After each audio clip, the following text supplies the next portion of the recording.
So guys, varicocele और atrophy दोनों साथ साथ एक आसपास आने वाली बीमारी है। और शायद वेरिकोसिल को सोचते समझते, गूगल में पढ़ते, डॉक्टर के कहते ये ज़रूर डर सताता है कि मैं कभी एट्रोफी में ना फंस जाऊं, मेरे को कभी टेस्टिकुलर एट्रोफी ना हो सके या ना हो जाए।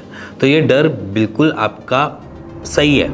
एक्चुअली वेरिकोसिल के पेशेंट्स को एट्रोफी होता है, बट अगर मैं यहाँ पर रेशो की बात करूँ या अपना ख्याल ना रखने की बात करूँ तो ही हमने देखने को मिलती है कि ओवर द टाइम पीरियड आपका वेरिकोसिल आपकी एट्रोफी कर सकता है। और कुछ ऐसे केसेस भी हमारे सामने आए हैं जहाँ पर सर्जरी के बाद एट्रोफी हुई है।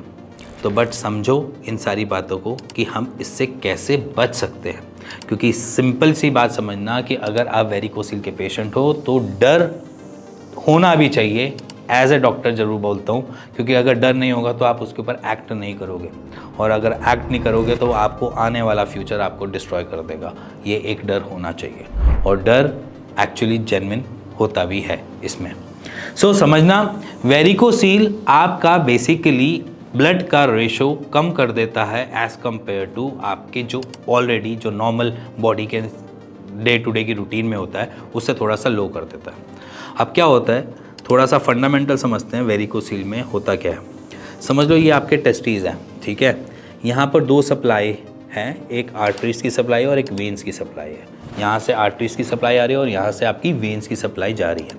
अब आर्टरीज की सप्लाई अगर प्रॉपर है तो टेस्टीज अपने न्यूट्रिशंस, अपनी सारी चीज़ें गैदर कर सकते हैं, क्योंकि आर्टरीज ही कैरी करती हैं आपका ऑक्सीडाइज ब्लड, मतलब जो nutrition carrier blood arteries carry कर रही हैं, और वेन्स जो होती हैं वो आपका करती हैं डीऑक्सीडाइज ब्लड, जो आपके न्यूट्रिशन कैप्चर हो चुके हैं, ले चुके हैं, टेस्टीज अपना यूटिलाइज कर चुके हैं, उसके बाद बचा हुआ ब्लड जिसे हम कहते हैं, या गंदा खून जिसे आप बोल देते हो एक देसी भाषा में, ठीक है। अब क्या होता है, वेन्स के अंदर क्या होता है, ये आपका कैरियर है आपके गंदे खून को ले जाने का।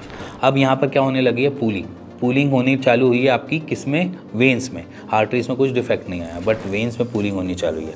अब वहाँ से ब्लड फ्लो करता हुआ ऊपर जाना चाहिए था, बट अब उसने क्या किया, वापस घूम के टूवर्ड्स टेस्टिकल्स में आना चालू हो गया।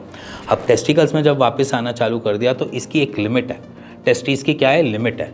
अब लिमिट में ऐसा है कि जहाँ पर उसको ब्लड का फ्लो उधर से एग्जिट का रेशो नहीं मिल रहा, तो वो क्या करेगा, एंट्रेंस में भी धीरे धीरे लेगा।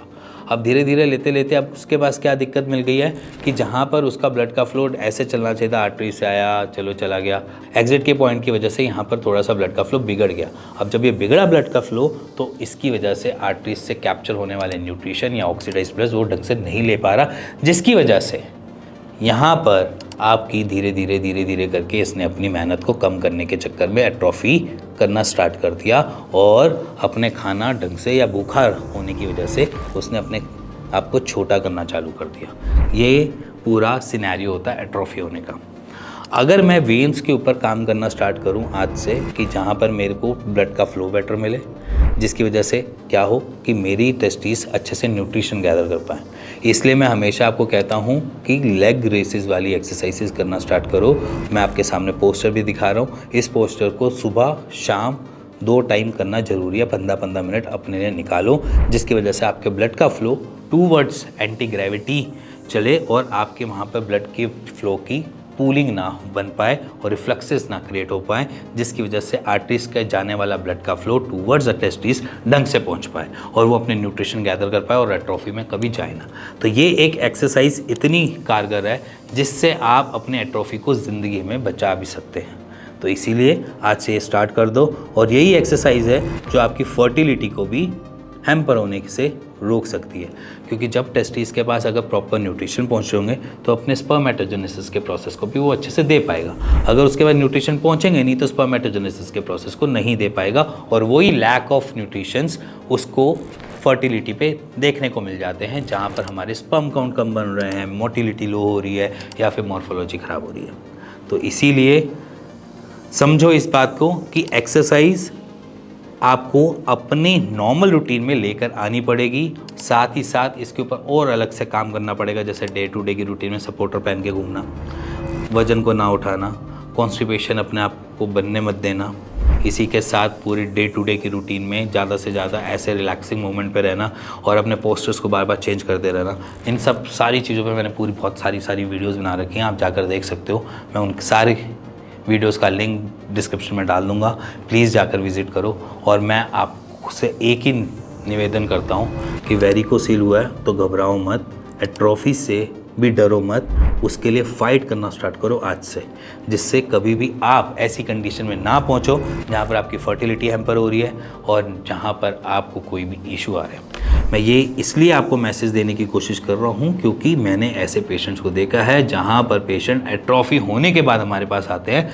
तो एट्रोफी होने के बाद हम उसको दोबारा साइज़ में नहीं ले जा सकते और दोबारा वो टेस्टिस की फंक्शनिंग वैसे नहीं बढ़ा सकते। हम बस इतना कर सकते हैं कि एट्रोफी अगर हो भी रही है तो रोकने पे थोड़ा सा काम कर सकते हैं, और कभी कभार ऐसे भी पेशेंट होते हैं जहाँ पर रुकने का नाम नहीं ले रही होती एट्रोफी। तो इसीलिए परेशान मत हो, डरना नहीं, बस काम करना है अपने से, जिससे आप अपनी वेरिकोसील में एट्रोफी के कभी शिकार मत बनो और इसी के साथ साथ आपकी फर्टिलिटी कभी हैम्पर ना हो। तो प्लीज़ जाके विज़िट कीजिए, बहुत सारी वीडियोस बना रखी है, प्लीज़ विज़िट कीजिए। इसी के साथ स्टे ट्यून दिस चैनल। मैं आपका दोस्त, आपका हमराज डॉक्टर हिमांशु अग्रवाल।